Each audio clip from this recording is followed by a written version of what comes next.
proud to see beautiful, smiling, healthy, strong, courageous, loving, caring, beautiful humans. Yes!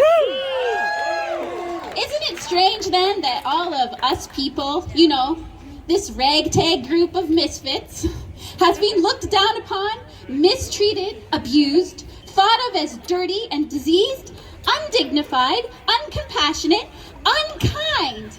That's right! We've been segregated, cast out, and canceled.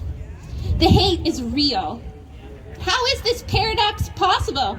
How have we gone from loving humans to hated individuals in the eyes of the fearful masses? How have we become so divided? There's something on my mind that is bothering me, and I want to take a few minutes to share a perspective that I believe is important. In the midst of all this division and tyranny, a new experimental unknown has been thrown into the mix. Because it's new and controversial, no one really knows for sure what is going on with it. Is it deadly? No. Could be. Is it risky? Probably. Is it untested and being foisted on fearful populations? Most definitely. Yes. Whatever it is, and the full measure of that won't be known for some time, we have every right to be very uncomfortable, not only with the incredible amount of adverse reactions and deaths that this new COVID shot has already caused, but we also have every right to be wary of the consequences that being around people who have received it might have on us.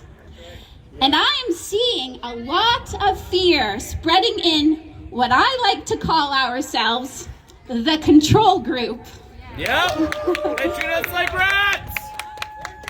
What I want to tell you is perhaps anti-trend at the moment, but I'm going to go out on a limb and tell you something shocking. I have hugged people who've gotten the shot, and I hang out with them, and I'm still fine. Well, as fine as I was before, so take from that what you will. I understand the hesitation you might have. It seems sort of risky, doesn't it?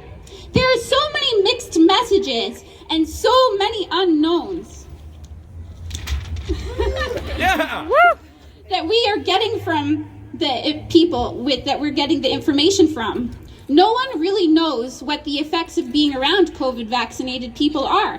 Does it shed like a traditional virus?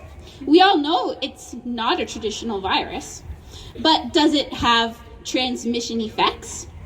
It's no wonder there is so much confusion because it's all new and largely untested. But I want to remind you about something. It's the message we started with at the beginning.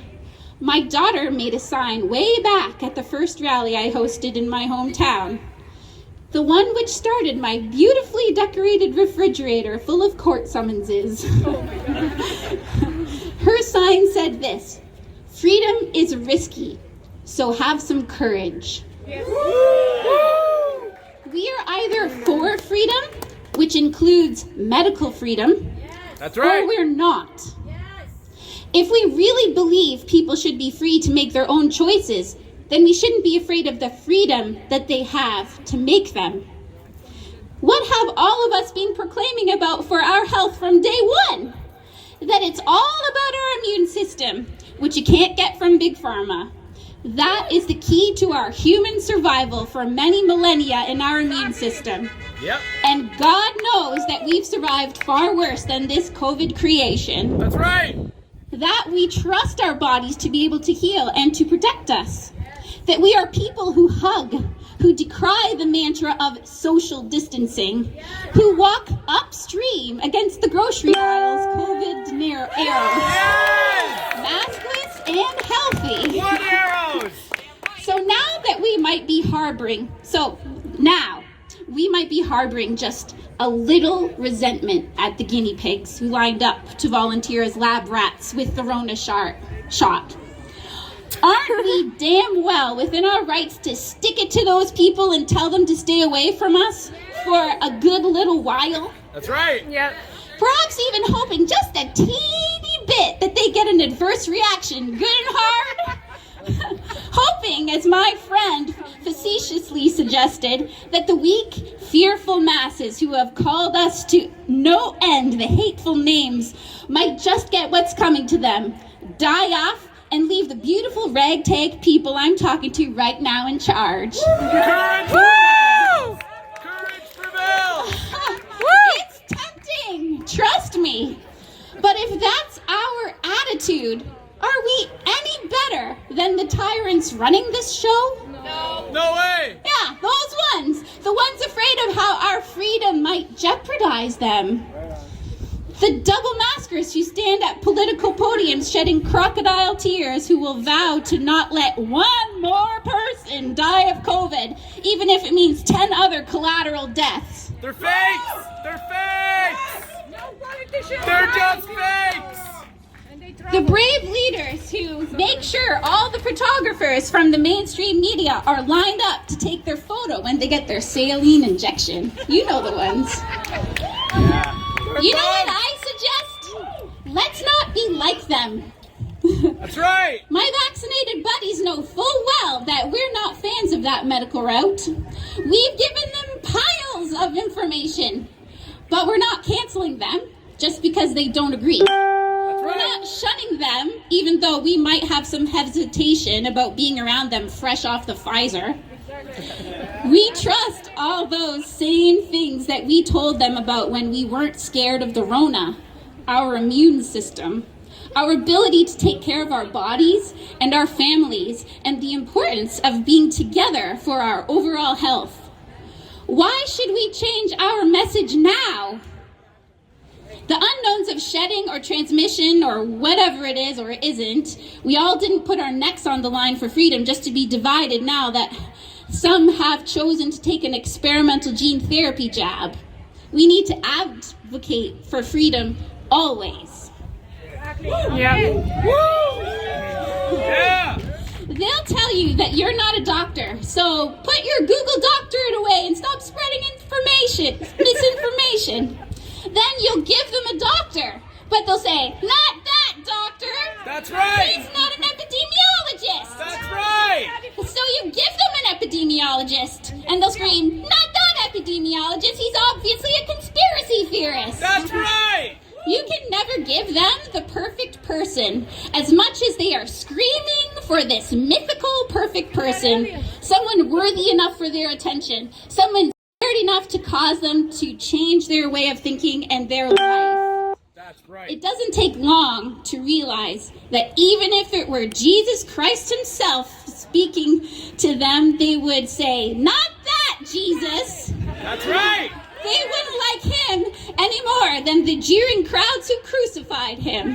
That's right. So you're in good company if they tell you that you aren't good enough to give them help. One more. Bless you. In spite of the hate, remember that you are worthy. You are the one that was chosen to take care of your family. You are good enough. Despite all our faults, we are good enough for that.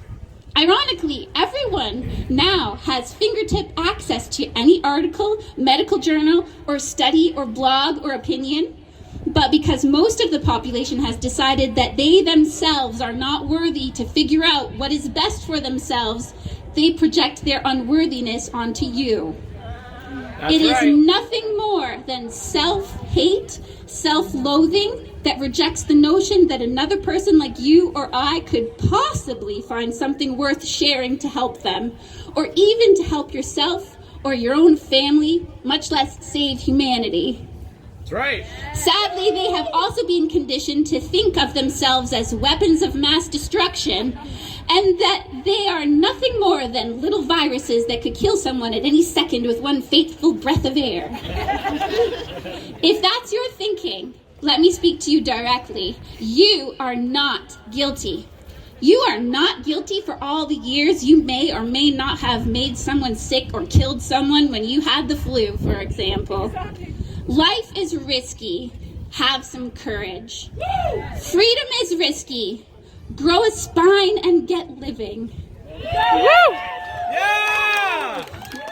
And when living is confusing, unsure. Don't make decisions out of fear. If you don't know the way to go, stop and ask yourself, who is my shepherd? God! And always go towards freedom. Yeah!